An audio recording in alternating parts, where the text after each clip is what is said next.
My name is Desmond Okreku Danso.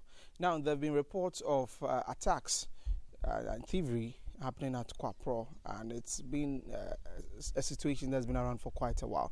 But this week, looks like it's been on the high, and so we are here at Kwapro to talk to some of the people here who were attacked because of some of the insecurity issues here in the community. And I have with me a gentleman here who was brutally attacked, and I want him to take us through that whole experience, what exactly happened. Hello, you're welcome.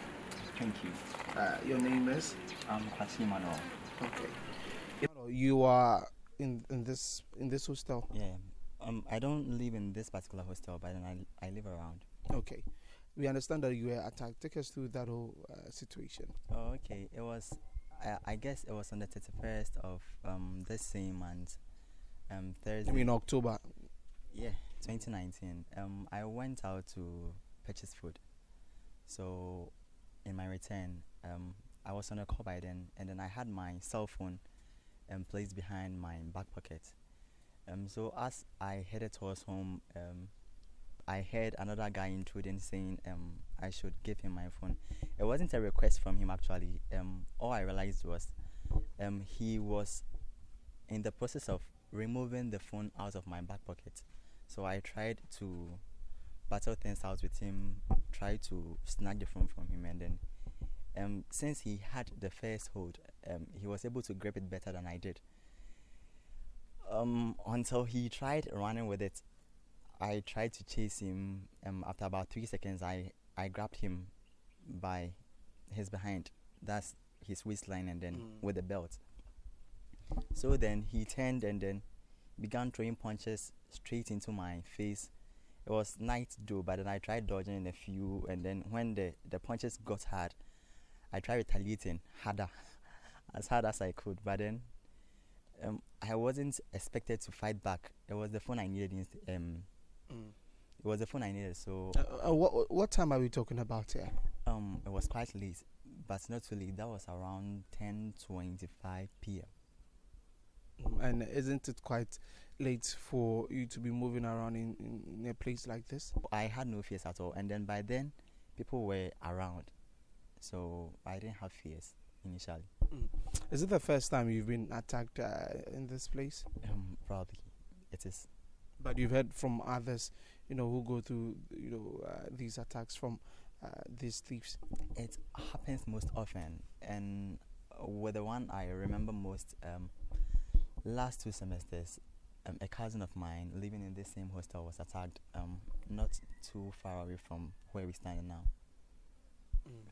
So, were you able to get the phone back, or he took it away? During the struggle, I couldn't, and as we continued struggling, like I said initially, some of the punches got to me, and then he realized that I wasn't still going to let go of him, so he grabbed me and then bit my back.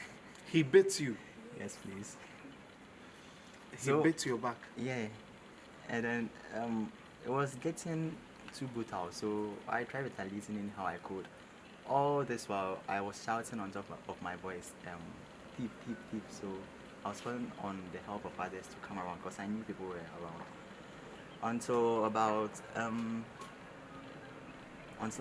30 seconds to a minute of the struggle, I realized I had been able to gather, should I say viewers, so-called helpers, people I was calling. People had come around. People had come around, and I was expecting that, I was calling on them to come and help me.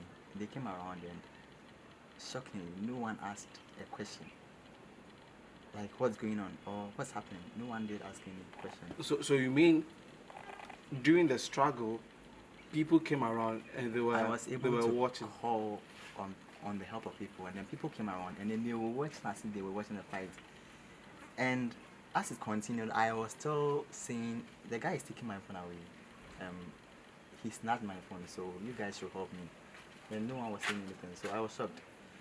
I raised up my head during the struggle, and then I saw one of the people gathered around. I realized he had this dreadlocks on. And then there's this perception we have about SAT people I considered that he could probably be a member of his gang or something. So either I let him go or suffer consequences from the people who could probably be his gang. Because if they are not his gang, then they should be helping me. But then no one was helping. So then my instinct told me to let him go. And then I let him. I let go of him. He wasn't running. I was surprised. Initially when he took it, he was running. But then when he took it in the presence of people, as in when they came and met him in the scene, they didn't run any longer. Wow, that's a very chilling one. But has the case been reported to the police? Yes, please. That same midnight. And what has been the response so far? So far, we left a number with them, and there hasn't been a call from them. That was Thursday, and then today is Tuesday. We still haven't had a call from them. So I don't know how to consider how serious they are with pursuing this issue. Okay. Do you see them around? I mean, talking about patrol, in the community. I would say once in a while, and that's even after we've made a call to them. Okay. Sorry about that. Thank you very much for talking to us. So you heard from him explaining, narrating the whole story to us. I mean, how he was attacked, and he was bitten at the back and got injured in a number of places, and it's quite a sad thing. And I mean, it's not just him. Lots of people do have complaints about attacks here in Kwapro, and if you look at this, you would see that this window or this net was actually cut, and we understand that the lady in this room, she got her phone stolen and a number of things, and these are some of the things that happen here in the Kwapro community. It's a very sad thing, and we'll be talking to a lot more people who were attacked, and we'll get some responses from them. Emmanuel Afo is a level 400 student of the University of Cape Coast, and he lives here in the community, and he has also lost some of his properties to some of these unscrupulous people, and we would want to talk to him and get to understand from him the exact situation, what exactly happened. Emmanuel, you're welcome. Thank you very much for talking to us. Tell us about your situation, how you were robbed by some thieves here in the community. Okay, thank you very much for your presence here, and I'm very, very happy. That was last semester. It wasn't all that easy for me. I was laying in my room and I heard a noise. They were trying to open the window. So I heard a noise and quickly I make a shout. So immediately they ran away. They took off and they ran away. So I think 3 days time they came, but it was quite unfortunate. I wasn't around. So they broke through the door and they took my laptops, my phones, and a whole lot. So okay.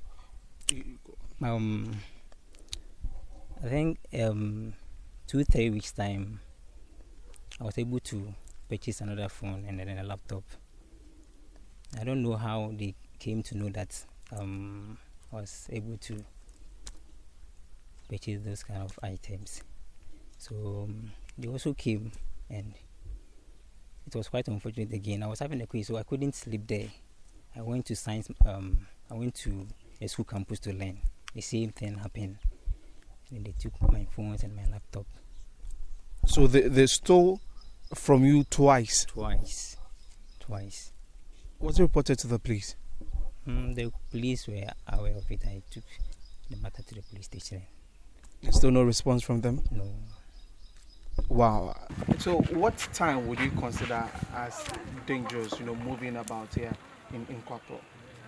As for Kwapro purposely, anytime, because there is notorious armed robbers. Anyone and anybody within this community, so they operate at any time. People get attacked during the day? Daytime, they get attacked. Nights, anytime. So how do you go about your daily activities, knowing that this is the situation here in your community? Okay. During the daytime, For me, if I go on campus, I don't come early. I come during I come back around 3-4 days. Okay. So Because you don't want to be moving around late in the evening. Very much for talking to us. And so that was Emmanuel, for a student of the university, recounting some of the incidents that have happened here, and he has been robbed twice.